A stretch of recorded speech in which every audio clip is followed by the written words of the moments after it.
Hello everyone. तो यार हमारे पास यहाँ पे आई एम रोहतक से न्यूज़ आ गई है कि आपका एंट्रेंस एग्ज़ाम कब होगा। और यार ये एक बहुत बड़ी शॉकिंग न्यूज़ रही है, मतलब सारे स्टूडेंट्स के लिए भी, और हम जितने फैकल्टी मेंबर्स हैं या टीचिंग फैटर्निटी में लोग हैं उनके लिए भी एक थोड़ा सा सरप्राइज़ रहा है, क्योंकि उम्मीद नहीं थी कि एकदम से इतनी जल्दी एग्ज़ाम की डेट्स आएंगी और एकदम से इतनी जल्दी हो भी पाएगा। तो आपको अगर नहीं पता तो वैसे बेसिकली तो सबको ही पता चल गया होगा, बट नहीं पता तो 21 मई को आपका आई एम रोहतक का एग्जाम होना है और आपका एग्जाम घर से होने वाला है। तो अब देखो, इस न्यूज़ के आते ही इस बच्चों के मेजर डाउट्स आए हैं कि क्या ये 10 दिन में मैनेज हो भी पाएगा, कैसे मैनेज होगा, क्या एग्जाम में चिटिंग होगी, कैसे रोकेंगे चिटिंग करने को, आई एम इंदौर का इस चीज़ पे क्या फर्क पड़ेगा, क्या क्या रिक्वायरमेंट्स है आपको इस एंट्रेंस एग्जाम को देने के लिए। और वीडियो के एंड तक आते आते मैं आपको 10 डेज का टाइम टेबल भी दूंगा, जिसको फॉलो करके आप अपनी सारी प्रैक्टिस प्रिपरेशन कर सकते हो और आपके पास रिवीजन के लिए भी टाइम निकलेगा। तो यार ये सारी चीज़ें हम यहाँ डिस्कस करने वाले हैं। और स्टार्ट करते हुए सबसे पहली चीज़ कि ये 10 दिन में मैनेज क्या हो भी पाएगा या नहीं हो पाएगा, और होगा तो कैसे होगा। देखो यार, सबसे पहली एक चीज़ मैं आपको पर्सनल एक्सपीरियंस से बता रहा हूँ, पिछले साल के बच्चों के रिकॉर्ड्स के बेसिस पे बता रहा हूँ। मैं आपको एक चीज़ पूरी 100% श्योरिटी से बता सकता हूँ कि 10 डेज अगर आप प्रॉपर डेडिकेशन दिखाओ, हार्डवर्क करो, टाइम लगाओ, आप बिल्कुल इजीली नहीं कहूंगा पर पूरी मेहनत लगा के आप डेफिनेटली आई एम रोहतक का एंट्रेंस एग्जाम क्रैक कर सकते हो। देखो यार, ये कोई जेई मेंस का एग्जाम नहीं है, ये कोई आपका नीट का एग्जाम नहीं है जिसके लिए सालों सालों की प्रैक्टिस प्रिपरेशन चाहिए, बच्चे सालों सालों से लगे हुए हैं। अब आप कहोगे, मुझे पता है बहुत बच्चों के दिमाग में सबसे पहले एक बड़ा जेन्युइन सा डाउट आएगा कि सर वो भी तो बच्चे जो 3 महीने से, 4 महीने से, 2 महीने से प्रिपेयर कर रहे हैं, हम उनसे कैसे कॉम्पीट करेंगे। यार देखो, बात ये नहीं है 3 महीने से या 6 महीने से कौन प्रिपेयर कर रहा है, बात ये है कि ये जो बचे हुए दिन है इनको ढंग से कौन यूटिलाइज करता है और इनसे सबसे ज्यादा निचोड़ के आउटपुट कौन निकालता है। मैं आपको श्योरिटी से बता रहा हूं, यहां पे बहुत बच्चे होंगे जो 3 महीने, 6 महीने, साल से प्रिपेयर कर रहे होंगे, पर उन्होंने आज तक इतनी डेडिकेशन नहीं दिखाई होगी जो अगर आप इन 10 दिनों में दिखा दो तो आप उस 10 दिन की डेडिकेशन से उनको छोड़ के एंट्रेंस एग्जाम क्रैक कर सकते हो। और मैं ये हवा में बात नहीं कर रहा हूं, लास्ट ईयर बहुत बच्चों ने करके दिखाया है, हर साल ये बहुत बच्चे बहुत एंट्रेंसेस में करके दिखाते हैं। तो हारेगा कौन? हारेगा वो जो हार मान जाएगा, जो ये कह देगा कि पॉसिबल नहीं है, वो बिल्कुल नहीं कर सकता इस एंट्रेंस को क्रैक। जो डर जाएगा वो इस एंट्रेंस को क्रैक नहीं कर सकता, क्योंकि जो डर गया, जिसने कह दिया यार पॉसिबल ही नहीं है, बहुत मुश्किल है, तो वो उस मेहनत से काम ही नहीं करेगा। आपको अपने आप को यह कहना है कि बिल्कुल 100% हो सकता है, डेफिनेटली हो सकता है, कोई कीमत पे ऐसा हो ही नहीं सकता कि ना हो। अब हो सकता है तो आप वो मेहनत करोगे, और वो मेहनत रिक्वायर्ड है इस एंट्रेंस को इतने कम टाइम में क्रैक करने के लिए, और जो बच्चा वो कर जाएगा उसका डेफिनेटली हो जाएगा। तो टेंशन मत लो, बस मेहनत पे ध्यान दो, आपका एंट्रेंस आई एम रोहतक का अभी भी हो सकता है। और इसकी एक सबसे बड़ी सिल्वर लाइनिंग सीख लो, सबसे बड़ी जो फायदा आपके लिए होगा ये भी तो समझो, आई एम रोहतक के बहाने आपके दूसरे एंट्रेंसेस के भी जो 3 सब्जेक्ट्स हैं हमारे आई एम रोहतक के, क्वांट्स, एलआरडीआई और इंग्लिश, वो सारे एंट्रेंसेस में कॉमन होते, वो सारे मोस्टली एंट्रेंसेस में आते ही हैं। तो इस बहाने चलो 10 दिन में आपका इनका भी सिलेबस पूरा कंप्लीट हो जाएगा। तो यार अपॉर्चुनिटी है, फायदा उठाओ। पर अब इसमें कुछ बच्चों को कई सारे कंसर्न्स हैं, मैं सारे कंसर्न्स एक एक करके आंसर दूंगा, आप लोगों के जितने भी डाउट्स हैं वो सब क्लियर हो जाएंगे। सबसे पहली चीज, चिटिंग का क्या स्कोप है इस एंट्रेंस में, क्या चिटिंग हो जाएगी? घर पे हो रही है तो चिटिंग तो होगी होगी, बच्चे ये कह रहे हैं। पर मैं आपको एक चीज बता रहा हूं, चीटिंग बिल्कुल नेक्स्ट टू इम्पॉसिबल है। क्यों नेक्स्ट टू इम्पॉसिबल, मैं आपको बता देता हूं क्यों। क्योंकि पहली चीज, आपके लिए वेब कैम होना मैंडेटरी है इस एंट्रेंस को देने के लिए। किसी बच्चे के पास वेब कैम नहीं है, वो एंट्रेंस नहीं दे सकता। अब कोई बच्चा वेब कैम पे जब एंट्रेंस दे रहा होगा, ठीक है, जब आप एग्जाम कर रहे होगे, ठीक है, तो आपको अपना मुंह हिलाना कहीं भी अलाउड नहीं है। आप नीचे नहीं देख सकते, आप दाएं बाएं ऊपर कहीं नहीं देख सकते, क्योंकि आपको वेब कैम पे कोई दूसरा इंसान, आपका एक टीचर होगा जो प्रॉक्टर कर रहा होगा, यानी आप पे पूरी नजर रखेगा। अगर कोई भी बच्चा कैसी भी मूवमेंट करता है तो उसको तुरंत टोका जाएगा, और अगर वो कंटिन्यू करता है इस चीज को तो उसका एग्जाम उसी टाइम कैंसिल कर दिया जाएगा। तो इस चीज को समझो, अगर कोई सोच रहा है चीटिंग करने की तो बिल्कुल इम्पॉसिबल है, ठीक है। सबसे बड़ी बात, आपको पेन पेपर भी अलाउड नहीं है। क्राइस्ट में मुझे पता है पेन पेपर अलाउड था तो बहुत चीजें हुई, ठीक है, बट यहां पे पेन पेपर भी अलाउड बिल्कुल भी नहीं है। तो आप नीचे झुकने का या फिर कहीं भी इधर उधर देखने का आपके पास कोई एक्सक्यूज नहीं है। अगर आप देखोगे तो आपका तुरंत एग्जाम कैंसिल कर दिया जाएगा। तो चीटिंग का तो यहां बिल्कुल स्कोप नहीं है। आर्टिफिशियल इंटेलिजेंस से भी आप पे मॉनिटरिंग करी जाएगी और आपको टीचर भी मॉनिटर कर रहे होंगे। अब उसके बाद क्या रिक्वायरमेंट्स है, देखो यार, ये एग्जाम देने के लिए आपके पास एक पीसी या लैपटॉप होना चाहिए विंडोज, आपका मैकबुक नहीं चलेगा। आपके पास एक वेबकैम डेफिनेटली होना चाहिए और आपके पास एक स्टेबल इंटरनेट कनेक्शन होना चाहिए। अब पीसी और विंडोज में भी कुछ रिक्वायरमेंट्स हैं। उन्होंने बोला 4 GB की रैम होनी चाहिए, इंटेल i3 से अबव होना चाहिए, विंडोज 7 या अबव होनी चाहिए। जो भी रिक्वायरमेंट्स है वो सारी मैं नीचे आपके लिए पीडीएफ फाइल अटैच करके दे रहा हूं, जो IIM इंदौर ने दिया, वो डाउनलोड करके देख लो। आपका पीसी अगर वो सारी रिक्वायरमेंट आपका पीसी या लैपटॉप कंप्लीट कर रहा है तो बहुत बढ़िया। पर अगर आपका वो लैपटॉप नहीं कर रहा, आपके पास वेबकैम नहीं है, आपके पास स्टेबल इंटरनेट कनेक्शन नहीं है, तो यार देखो, बस सबसे बड़ी जो अनफेयर चीज हुई है, मैं बिल्कुल एक्सेप्ट करता हूं, सबसे बड़ी अनफेयर चीज यही हुई है बच्चों के साथ। देखो, कई बच्चे कंप्लेंट कर रहे हैं कि भैया इतने कम दिन दिए हैं एंट्रेंस की प्रिपरेशन के लिए। देखो, एंट्रेंस तो 1 मई को होना था पर हो अब 21 मई को रहा है, तो बल्कि उन्होंने अनफेयर नहीं किया, उन्होंने तो 20 डेज एक्स्ट्रा ही दिया है बच्चों को, ठीक है। तो अनफेयर डेट के मामले में नहीं हुआ है, अनफेयर सिस्टम रिक्वायरमेंट्स के मामले में हुआ है। मुझे पता है आप में से बहुत बच्चों के पास नहीं हुआ है, ठीक है। तो अब इस केस में क्या करना है, देखो, जो बच्चे रेड जोन में फॉल करते हैं, भाई अपने आसपास के पुलिस स्टेशन थाने को कॉन्टैक्ट करो, ठीक है। भाई रेड जोन में गवर्नमेंट ने ये एश्योरिटी दी है क्योंकि हम रिक्वायरमेंट सारी फुलफिल करेंगे, तो उनको इन्फॉर्म करके बताओ कि भाई हमारा ऐसे ऐसे एंट्रेंस एग्जाम है, हमारे पास वेबकैम, लैपटॉप या फिर इंटरनेट कनेक्शन में से जो भी चीज़ दी उन्हें एक्सप्लेन करो और उनसे हेल्प लो, ठीक है। अपने नेबर्स को कॉन्टैक्ट करो, अपने रिलेटिव्स को कॉन्टैक्ट करो और उनसे कोशिश करो यार, ट्राई करो। एक लैपटॉप या एक पीसी बहुत बड़ी चीज़ नहीं है। आप किसी से कॉल करके कोशिश करो कि अरेंज हो जाए, नहीं हो रहा तो थाने पे कांटेक्ट करो, उन्हें बताओ ये प्रॉब्लम है और उनसे डिमांड करो कि मेरे को प्लीज़ ये अरेंजमेंट करवा के दीजिए, ठीक है। इंटरनल वेबकैम वैसे सारे ही लैपटॉप्स में होता है, पर अगर कोई बंदा पीसी पे है या आपके लैपटॉप में नहीं है तो कोशिश करो भाई। रेड जोन के अलावा बाकी जगह तो डिलीवरीज भी चालू हो गई हैं, आप ऑनलाइन ऑर्डर कर लो और 17 मई से तो और भी ज़्यादा मेरे ख्याल से रिलैक्सेशन और हो जाएंगी, तो आप ऑर्डर कर लो जो चीज़ नहीं है। आप अपना इंटरनेट कनेक्शन के लिए ट्राई कर लो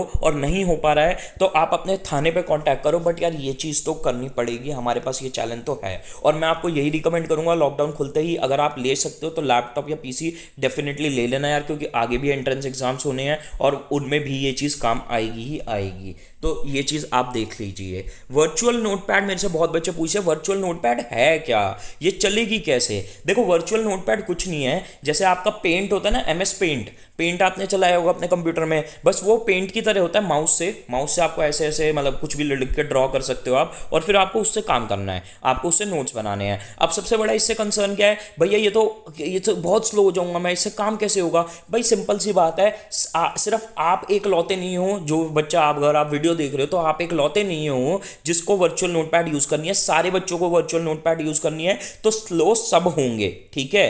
तो टेंशन मत लो, अगर इसकी वजह से आपके नंबर गिर रहे हैं तो सबके नंबर गिरेंगे। मैं बार बार क्या बोलता हूं, ये कॉम्पिटिटिव एग्जाम है, यहां पे 100% नहीं लाने, यहां पे आपको दूसरों से अच्छा परफॉर्म करना है। तो अगर सबकी परफॉर्मेंस गिर रही है तो आपकी गिर रही है तो सबकी गिर रही है, तो इसकी मत टेंशन लो। और साथ ही साथ अब बहुत बच्चे मुझसे पूछ रहे हैं वर्चुअल नोटपैड का भी क्वेश्चन, और ये भी पूछ रहे हैं कि हमें कोई सॉफ्टवेयर इंस्टॉल करना है, हमें कैसे सेटअप करना है, हमारे पास पीसी कंप्यूटर हो तो गया है बट क्या करें क्या करें। टेंशन मत लो, आपका IIM रोहतक सैंपल मॉक्स करवाने वाले हैं। उन्होंने कहा है हम 2-3 सैंपल मॉक्स करवाएंगे, अभी उन्होंने उसकी कोई डिटेल नहीं भेजी है, आपके ईमेल पे डिटेल आएगी, उसमें वो आपको सारा बता देंगे कि क्या क्या कैसे कैसे आपको चलाना है, वो आपको चलवा के दिखाएंगे, आपको एग्जाम्पल भी दिखाएंगे एग्जाम करवा के, एक छोटा सा सैंपल मॉक, ठीक है। तो प्लीज पेशेंस रखो, थोड़ा सा पेशेंस से डील करो, आपको वो सारा चीज़ समझा देंगे और आप अपना काम कर पाओगे। तो हमें इसकी टेंशन नहीं लेनी है। अब बात करते हैं IIM इंदौर की। IIM इंदौर का क्या सीन रहेगा। देखो यार, वैसे हम सब जो टीचिंग फैकल्टीज में, फेटर्निटी में हम लोग एक्सपेक्ट कर रहे थे कि IIM इंदौर रोहतक या और DU-JET जो है ये आपके बोर्ड के बाद ही होगा, ठीक है। पर अब आईएम रोहतक ने इतनी जल्दी करवा लिया है, तो आईएम इंदौर का भी हो सकता है, अगर आईएम रोहतक का सक्सेसफुल हो गया तो हो सकता है, क्या पता आईएम इंदौर भी आपका मई एंड में या जून के मिड तक करवा ले। अगर उन्होंने नहीं करवाया तो आईएम इंदौर जून एंड में तो नहीं कराएगा, क्योंकि जुलाई के स्टार्टिंग के 2 वीक्स आपके बोर्ड्स हैं, ठीक है।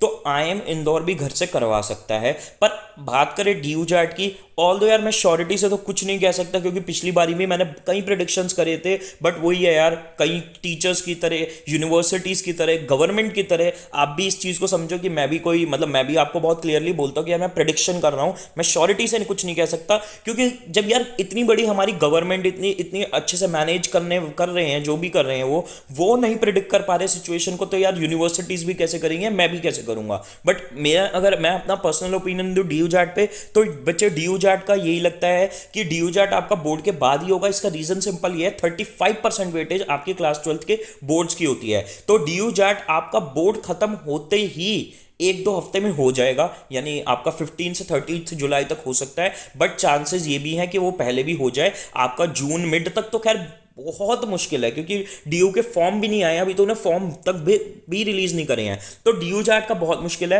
पर आईएम इंदौर डेफिनेटली हो सकता है, तो अपनी प्रिपरेशन उसके हिसाब से कर लो। और मैं एक चीज़ बहुत क्लियर कर दूं, बड़ी थोड़ी सरप्राइजिंग बात है, अभी भी बच्चों को कंफ्यूजन है, आईएम रोहतक में हायर मैथ्स नहीं आता है, बिल्कुल नहीं आता है। हायर मैथ्स यानी 12th क्लास की, 11th क्लास की मैथमेटिक्स आपको करने की ज़रूरत नहीं है आईएम रोहतक में, ठीक है।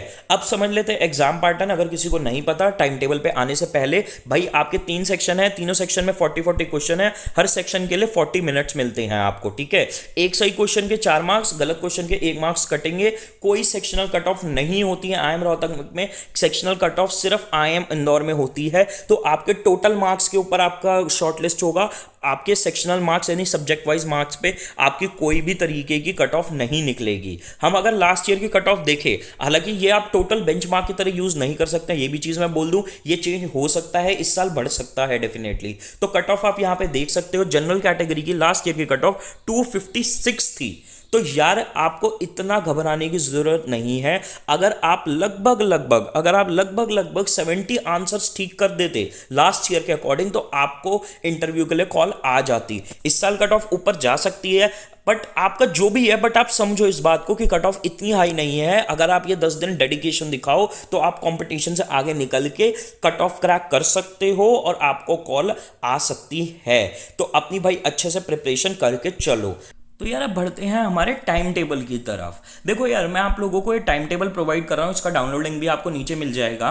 ये टाइम टेबल वैसे तो देखो है तो 15 दिन का, बट मैं उम्मीद रखता हूँ कि यार देखो, ये चीज़ मैं जूम कर सकता हूँ कि अभी तक आपका जो एग्जाम था आईएम रोहतक का 1 मई को था, तो जो बंदा आईएम रोहतक के लिए प्रिपेयर कर रहा था, मैं ये चीज़ एज्यूम कर सकता हूँ कि अभी तक आपने कुछ तो टॉपिक्स करे ही होंगे। ऐसा तो नहीं आप बिल्कुल जीरो ब्लैंक हो गए, कुछ नहीं कर रखा होगा आपने, ठीक है। तो अगर आप सिर्फ और सिर्फ आईएम रोहतक के लिए प्रिपेयर कर रहे हो, तो इस टाइम टेबल में से जो आपने टॉपिक्स कर रखे हैं उनको आप स्किप कर सकते हो, और फिर बाद में जब आपका एंट्रेंस एग्जाम जो भी नेक्स्ट आने वाला है, उसके लिए आप ये टॉपिक्स रिविजिट करके प्रॉपरली कर सकते हो, ठीक है। तो देखो, सबसे पहले आपको स्टार्ट करना है एक फुल लेंथ मॉक टेस्ट देके, जो कि सुनने में बड़ा इनइंट्यूटिव लगता है कि फर्स्ट डे मैं स्टार्ट ही करूँ एक फुल लेंथ एग्जाम देके, पूरा एग्जाम देके।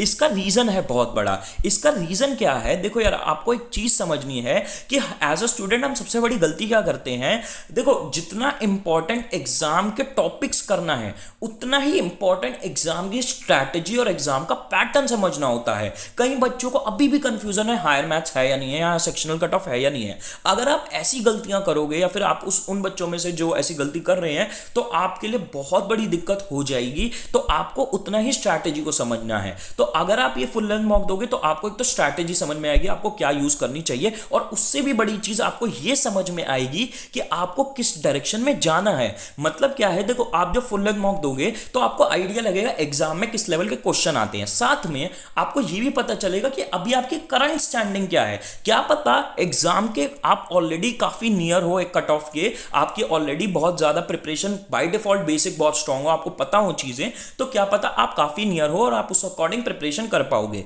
बट अगर आप कट ऑफ से दूर हो तो आपको और अच्छे से मेहनत करनी पड़ेगी आपके वीक पॉइंट्स पे। देखो यार सिंपल सी बात समझो, अगर एक रेस है, आपका ये एंडिंग पॉइंट है और ये यहां पे आप यहां खड़े हो और आपको यही नहीं पता कि मेरी एंडिंग पॉइंट यहां पे है, मेरे से ईस्ट में है, तो आप तो इधर उधर घूमते रहोगे ना, आप कहीं भी घूमोगे तो वो कहीं भी घूमना आपको नुकसान देगा। पहले अपनी डायरेक्शन समझो इस फुल लेंथ मॉक को देके। आपके पास कोई बुक होगी, अगर आप हमारे कोर्स में एनरोल्ड हो तो आपके पास फुल लेंथ मॉक है, अगर आपके पास वो भी नहीं है तो आप हमसे फुल लेंथ मॉक कभी भी परचेज कर सकते हो 1000 रुपीज में। आपको अगर परचेज करने तो मैं अपना जो हमारा व्हाट्सएप नंबर है वो आपको कमेंट सेक्शन में प्रोवाइड कर दूंगा, ठीक है।